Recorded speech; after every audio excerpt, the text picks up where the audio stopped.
Assalamualaikum warahmatullahi wabarakatuh. Selamat siang, salam sejahtera untuk kita semua. Salam. Baik, kembali lagi bertemu di channel Carta Politika Official ya. Kali ini saya ataupun kami tidak menyampaikan mengenai prediksi soal CAT bagi penyelenggara pemilu ad hoc ya. Namun pada kesempatan kali ini saya akan menyampaikan suatu informasi kaitannya dengan pendaftaran calon peserta pemilu ya, ataupun dalam hal ini pendaftaran partai politik untuk menjadi peserta pemilu tahun 2024 ya.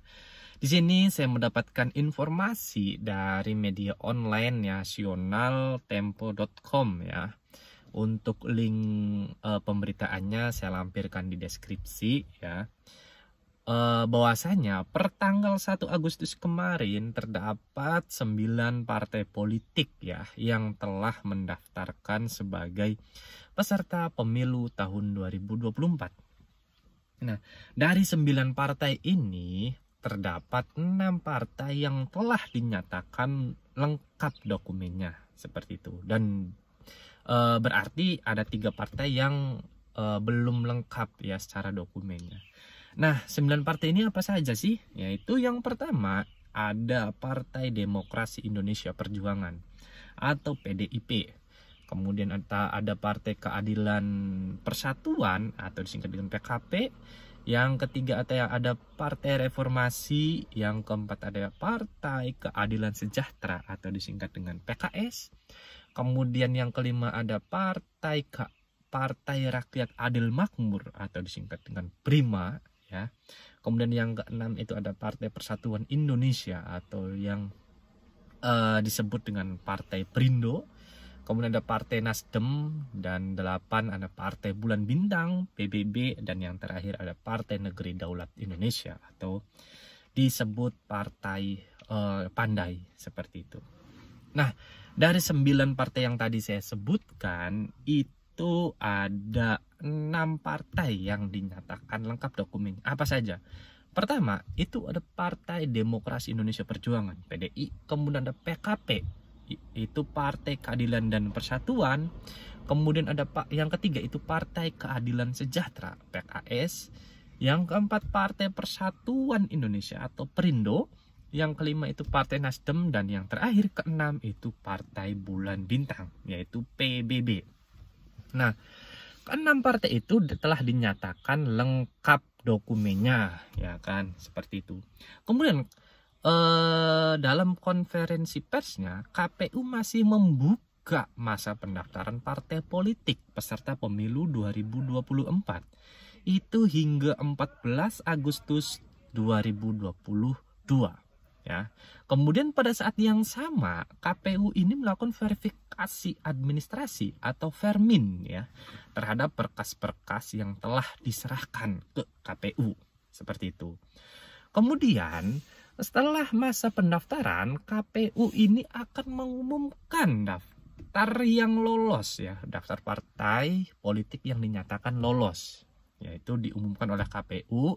Kemudian partai-partai politik itu melakukan ataupun akan menjalani verifikasi faktual seperti itu. Nah, kaitannya yang menjalankan verifikasi faktual itu adalah partai politik yang tidak mempunyai ataupun tidak lolos parliamentary threshold, yaitu 4% pada pemilu 2019 kemarin. Seperti apa? Seperti siapa? PBB, yaitu ya kan, kemudian Hanura, kemudian lagi PKPI ya, itu partai pemilu 2019 yang tidak lolos PT ya, parliamentary threshold, maka dilakukan verifikasi faktual. Dan selain itu ada partai baru yang akan dilakukan verifikasi faktual ya, seperti itu. Akan tetapi partai yang telah lolos ataupun yang masuk ke parliamentary threshold ya, yang telah mencapai parliamentary threshold itu seperti PKB, PDI, Golkar, kemudian Gerindra, kemudian PAN, Demokrat, siapa lagi ya, intinya yang lolos parliamentary threshold lah ya. Kalau yang nggak kesebut ya mohon maaf ya. itu tidak dilakukan verifikasi faktual, hanya sampai verifikasi administrasi saja ya. Kaitannya dengan hal itu udah saya kupas di video saya sebelumnya, silahkan dicari ya, kenapa itu nggak dilakukan verifikasi faktual partai yang telah lolos parliamentary threshold.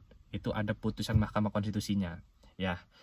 Oke, itu aja yang mungkin bisa saya sampaikan. Mohon maaf apabila ada suatu penyampaian kata yang kurang berkenan.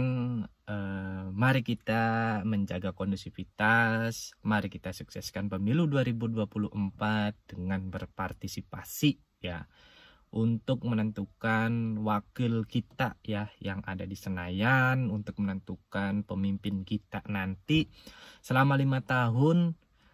Mari kita sukseskan pemilu 2024. Saya akhiri, wallahul muwaffiq lil thoriq. Wassalamualaikum warahmatullahi wabarakatuh. Jangan lupa di subscribe, like, and share, kemudian ya di komen-komen lah. Oke?